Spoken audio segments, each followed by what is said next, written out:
बिस्मिल्लाहिर्रहमानिर्रहीम। अस्सलाम वालेकुम। खेलों की खबरों पर तबसरों और तज़ियों सजे स्कोर के एक और प्रोग्राम के साथ सैयद याह्या हुसैनी आपकी खिदमत में हाजिर है। High performance director test fast bowler Aaqib Javed, जो माजी में अबूरी हेड कोच की जिम्मेदारियां अदा कर चुके हैं, सिलेक्शन कमेटी का अब भी हिस्सा हैं। उन्होंने 47 खिलाड़ियों को स्किल्स डेवलपमेंट कैंप के लिए हाई परफॉर्मेंस सेंटर मदऊ किया। 3 मरहलों में इन खिलाड़ियों की तरबियत की गई, लेकिन उसके बावजूद पाकिस्तान टीम के सिलेक्शन के हवाले से बांग्लादेश और दौरा वेस्ट इंडीज़ को लेकर अब भी बहुत सारे ऐसे सवालात हैं जो कि हल तलब हैं। टीम में सीनियर खिलाड़ियों की शमूलियत, नए खिलाड़ियों की आमद के बावजूद पाकिस्तान क्रिकेट टीम को अब भी बहुत ज़्यादा मसाइल का सामना है। आज के इस प्रोग्राम में इस तमाम सूरत हाल पर गुफ्तगू करेंगे। सीधा आपको लेकर चलेंगे लाहौर, जहां वीडियो लिंक पर हमारे साथ मौजूद हैं पाकिस्तान के टेस्ट ओपनर, वनडे, T20 और टेस्ट क्रिकेट में पाकिस्तान के लिए तीनों फॉर्मेट में सेंचुरी बनाने वाले पहले बैटर अहमद शहजाद। खुशामदीद कहेंगे आपको। और अहमद, इससे पहले कि मैं आपसे गुफ्तगू की शुरुआत करूं, हमको अभी पाकिस्तान की उस टीम के ऐलान का इंतज़ार है जो बांग्लादेश और वेस्ट इंडीज़ जाएगी, और इस टीम में ख़ास तौर पर फास्ट बॉलर को लेकर बहुत सारे सवालात मौजूद हैं। हमने जिन फास्ट बॉलर के साथ होम सीरीज़ में बांग्लादेश को 3-0 से शिकस्त दी, उसमें test fast bowler Haris Rauf हैं, ऑलराउंडर हसन अली हैं, फिर उसके साथ अब्बास आफरीदी हैं और फ़हीम अशरफ। सवाल यहाँ पर ये उभर रहा है कि मुस्तकबिल में हमने एशिया कप और ICC world T20 Asian condition में खेलना है, क्या पाकिस्तान की फास्ट बॉलिंग के लिए ये रिसोर्सेस काफ़ी है, या आपको लगता है कि नहीं, इस फास्ट बॉलिंग में बेहतरी की गुंजाइश मौजूद है?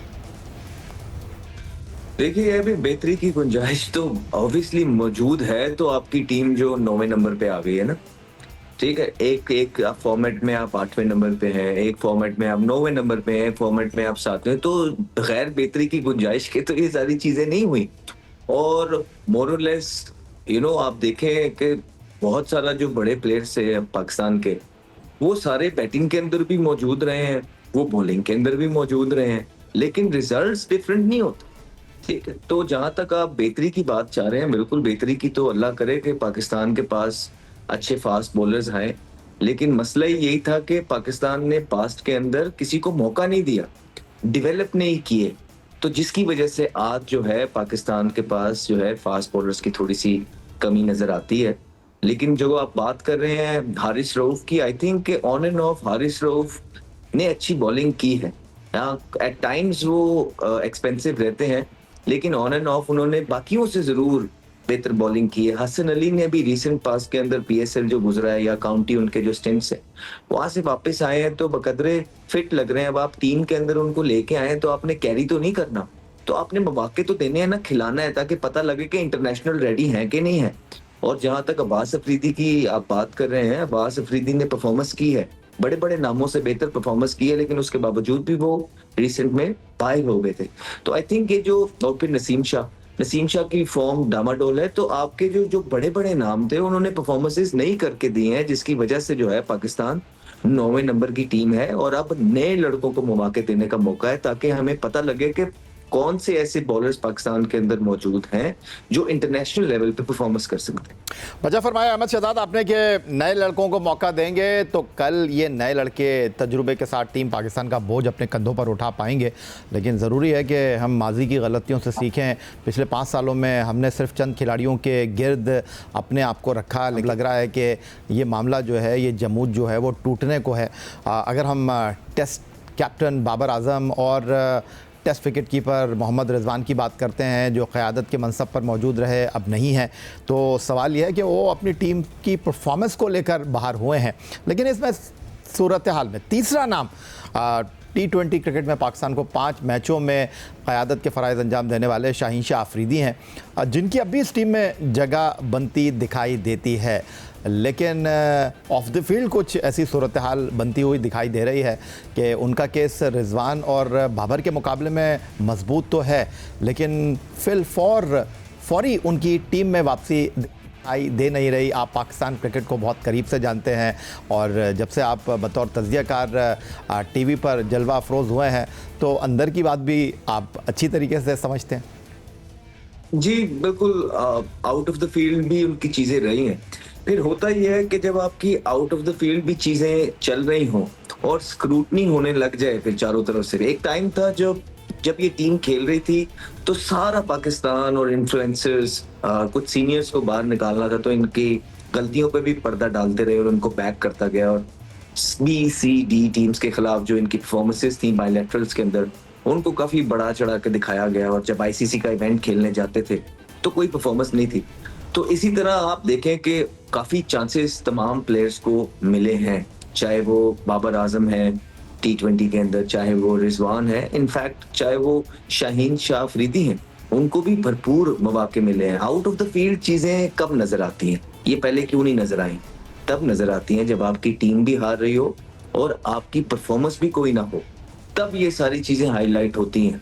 और बिल्कुल ये मैं नहीं कहूंगा कि सिर्फ आउट ऑफ द फील्ड उनकी चीजें थी, नहीं, ये सारी चीजें छुप जाती हैं जब बॉल बोल रहा हो, जब बॉलर जो है ना विकेटें ले रहा हो, जब मैच विनिंग स्पेल कर रहा हो। छोड़िए, क्योंकि नाम पे भी तो देखे ना कितने कितने बड़े माशाल्लाह नाम है। आप देखें हर टाइम सोशल मीडिया आप खोलते थे तो आपको 2-3 ही नाम नजर आते थे।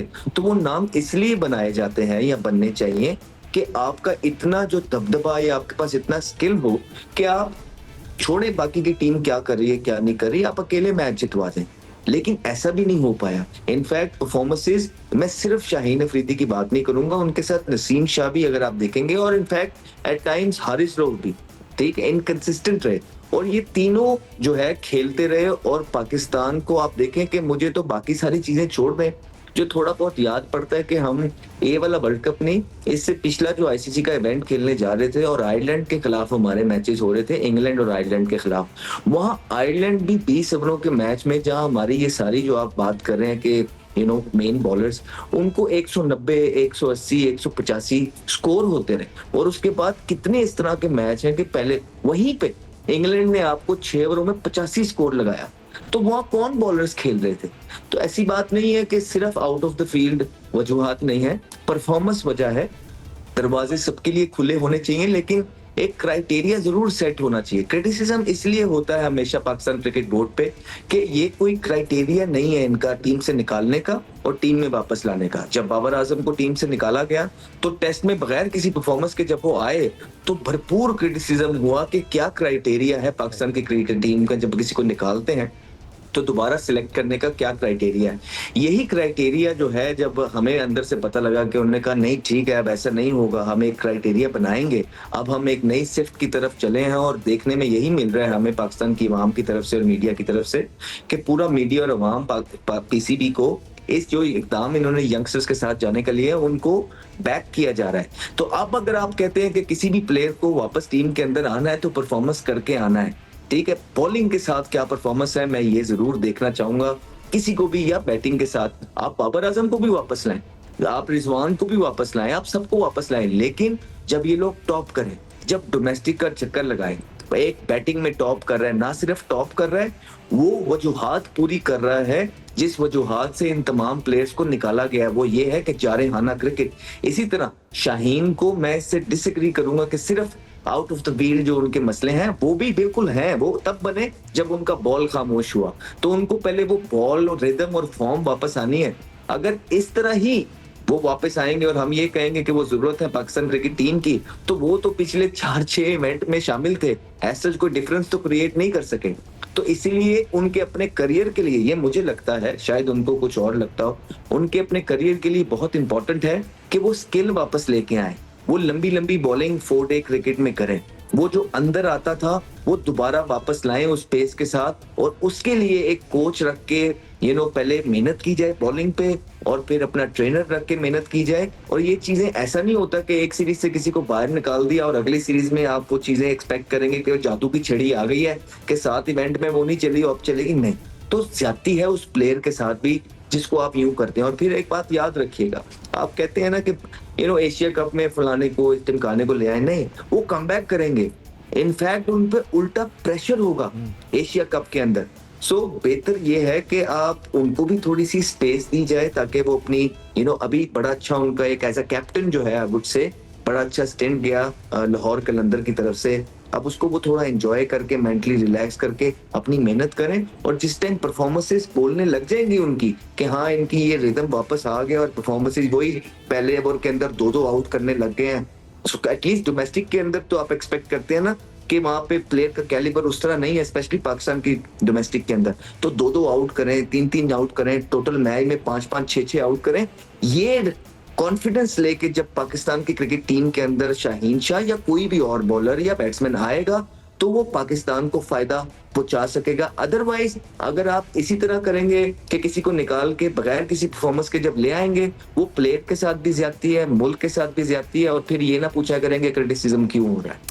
अहमद शहजाद ने दरिया को कूजे में बंद कर दिया। और शाहीन शाह अफरीदी पाकिस्तान की बॉलिंग के लिए लाजिम मलजूम थे, हैं और रहेंगे। लेकिन अहमद कहते हैं कि सिर्फ दीगर मामलात नहीं है, परफॉर्मेंस भी, और परफॉर्मेंस पर अगर बाबर और रिजवान टीम से बाहर हुए हैं तो शाहीन के मामलात भी इस तराजू में तोलने की ज़रूरत है। किसी को out of the box favour ना दीजिए, जो अच्छा है वो पाकिस्तान टीम में रखिए। अहमद शहजाद हमारे साथ वीडियो लिंक पर लाहौर से मौजूद हैं, मज़ीद सवालात उनके सामने रखेंगे एक ब्रेक के बाद।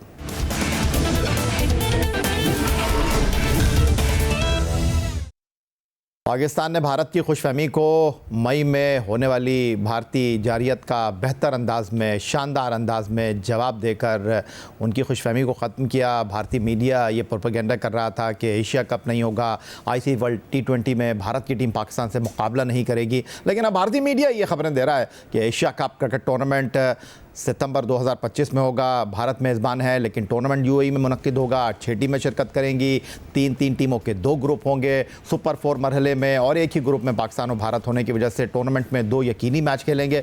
और अगर फाइनल में पहुँचे तो एशिया कप 2025 में टीम पाकिस्तान और भारत के 3 मैच हो सकते हैं। अहमद शहजाद हमारे साथ मौजूद हैं।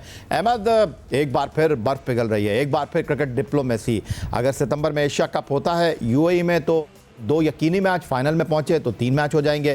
फिर 5 अक्टूबर को कोलंबो में पाकिस्तान और भारत की ख़वातीन टीमें आईसीसी वर्ल्ड कप में एक दूसरे के मद्दे मुकाबिल होंगी। और नवंबर 2025 में भारत में FIH junior hockey world cup हो रहा है। पाकिस्तान टीम को भारत के ग्रुप में रखा गया है। तो खेलों के हवाले से अगर मैं बात करता हूँ, खेलों की सालिसी के हवाले से अगर मैं बात करता हूँ, तो वो यहाँ पर हमें दिखाई दे रही है। जी, खुशाइंद है। हम देखिए ये जो भी पीछे हुआ इसकी शुरुआत भी हमने नहीं की थी, और ये सारे सिनेरियो के अंदर, जंग के हालात के अंदर भारत के जो एक लेजेंड हैं, उन्होंने टेस्ट क्रिकेट से रिटायरमेंट जब ली, उसकी वजूहात जो भी बनी, लेकिन हमने उनके लिए भी उनकी फेवर में उनकी खिदमात को जो उन्होंने अपने मुल्क के लिए किया, जिस तरह उन्होंने एंटरटेन किया पूरी दुनिया को, उनके लिए ट्वीट की इस हालात के अंदर भी। तो आप पाकिस्तान चाहे जो भी हालात हो जाए, वो कहीं ना कहीं स्पोर्ट्स को जो है वो डिफरेंट रखने लग गया है अब, जो है ना, पॉलिटिक्स के साथ। लेकिन भारत के अंदर उनकी मजबूरी है, उनके प्लेयर्स की भी। अब आप देखें कि बहुत सारे प्लेयर्स जो थे, जब ये सारे हालात थे, जंग के हालात थे, उनकी तरफ से मैसेजेस आ रहे थे कि नहीं खेलना चाहिए, ऐसा नहीं करना चाहिए, पाकिस्तान के साथ नहीं खेलना चाहिए, वो ऐसे हैं, ये वैसे हैं।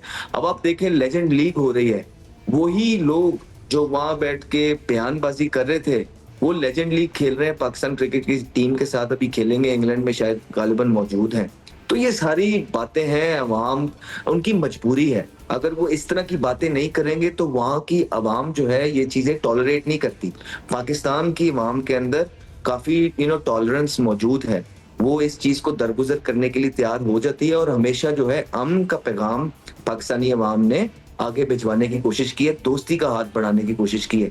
लेकिन वहां से जो है, अगर कोई भी इस तरह की बात करता है, कोई सेलिब्रिटी, चाहे वो स्पोर्ट्स पर्सनैलिटी है या अभी ये जो फिल्म भी एक रिलीज हुई है, उसको बड़ा बैकलैश आता है और थ्रेट्स भी मिलने को आती हैं। लेकिन ये बड़ा खुशाइंद है कि BCCI ने होश के नाखून लिए हैं, उनको पता है कि कितना इम्पोर्टेंट है दुनियाई क्रिकेट के अंदर पाकिस्तान और भारत के स्पोर्ट्स के, जो स्पेशली क्रिकेट के टर्म्स हैं, उनको बहाल करना या उनका अच्छे नोट पे रहना। बिकॉज सारा जो रेवेन्यू है और जो मजा है वो वहीं से जनरेट होता है। ठीक है, एटलीस्ट ये बात तो अब देखने में आ रही है कि मॉरल बाउंड्रीज पे शायद भारत ने कोई डिसीजन ना लिया हो, लेकिन जब उन्हें पता लगा कि पैसे का कितना नुकसान है तो वो एशिया कप भी खेलने के लिए तैयार हो गए हैं। तो एटलीस्ट पैसा में ये चीज सामने आ रही है कि पैसा ही है जो ये सारी चीजें करा रही है। अच्छा अहमद, पैसा ही है जो सारी चीज़ें करा रही है, कवायद और ज़वाबित, रूल रेगुलेशन साइड में रख दिए जाते हैं। लेकिन मुझे अच्छी तरह याद है लेजेंड लीग जब लास्ट ईयर हुई थी तो आपसे तय किया गया था और आपने इनकार कर दिया था। इस बार लेजेंड लीग फिर होने जा रही है और जिस तरह आपने कहा कि भारत के वो क्रिकेटर जो ये बात करते हैं कि पाकिस्तान से नहीं खेलना चाहिए, वो अब लेजेंड लीग में भारत की तरफ से पाकिस्तान के ख़िलाफ़ मैदान में उतरेंगे। इस बार लेजेंड लीग में आप जा रहे हैं, आपसे रब्ता किया गया था या आपने कोई दिलचस्पी का मुजाहरा नहीं किया? देखिए याया भाई, मैंने लास्ट टाइम भी मेरी प्रायोरिटी हमेशा से यही रही है कि मैंने जितना भी मुझे थोड़ी बहुत इज्जत मेरे मुल्क से मिली है, मैं उसको यूं नीलाम ना करता फिरूं। ठीक है, मैं उसको संभाल के रखूं। मुझे लगता है कि कोई बुराई नहीं है कोई क्रिकेट खेलने के अंदर, लेकिन हर चीज में आपकी पेरेंट्स की जो है वो एक बाउंटी होती है, वो आपको मिलनी चाहिए। मुझे लगता है कि उनके जो बजट्स हैं वो इतने कुछ खास है नहीं, और टूर्नामेंट के अंदर भी दो चीजें इंसान देखता है, एक सेलिब्रिटी है जो भी इंसान होता है, या वो देखता है कि हाइप कितनी है एक चीज के अंदर, जो कि आपको पता है कोई ऐसा सच है नहीं, कोई फायदा है नहीं। तो फिर दूसरा इंसान देखता है कि हाँ यार फाइनेंशियल कितने पैसे, ठीक, तो वो भी नहीं है। तो मुझे नहीं लगता है कि ये दोनों चीजों देखते हुए मेरा वहां पे जाना बिल्कुल बनता है। जी बिल्कुल, बातचीत जरूर हुई है, पिछली दफा भी, इनफैक्ट पिछली दफा तो कॉन्ट्रैक्ट भी आया था, लेकिन फिर इस दफा भी बात हुई है। लेकिन लोगों को पता लग जाता है आपके स्टांस के साथ के आपके क्या प्लान्स हैं और आप क्या सोचते हैं जिंदगी के बारे में। तो मुझे इस तरह की बहुत सारी ऑफर्स मेरी जिंदगी के अंदर आती रही, प्लेइंग डेज के अंदर भी, चाहे वो छोटे छोटे कमर्शियल्स थे, टीवीसी थी, सोशल मीडिया की एक्टिविटीज थी, या इस तरह की जो लीग्स हैं, लेजेंड लीग या प्राइवेट लीग जो भी होती है। लेकिन मेरी कोशिश यही है कि मैं जो मेरे मुल्क की तरफ से मुझे थोड़ी बहुत इज्जत मिली है, जो अल्लाह ने मुझे दी है, उसको संभाल के देख देख के खर्च करूँ, ना कि हर कोने में आपको मैं नजर आऊं, कोई 10 रुपए में भी हो रहा हूँ या 15 रुपए में भी मैं नजर आ जाऊं। इससे बालातर मैं चीजें सोचता हूँ, और यही मैं एक्सपेक्ट करता हूँ अपनी आने वाली यंग जनरेशन से भी, कि इज्जत संभाल के रखें, कौड़ियों के दाम अपने आप को ना बेचें।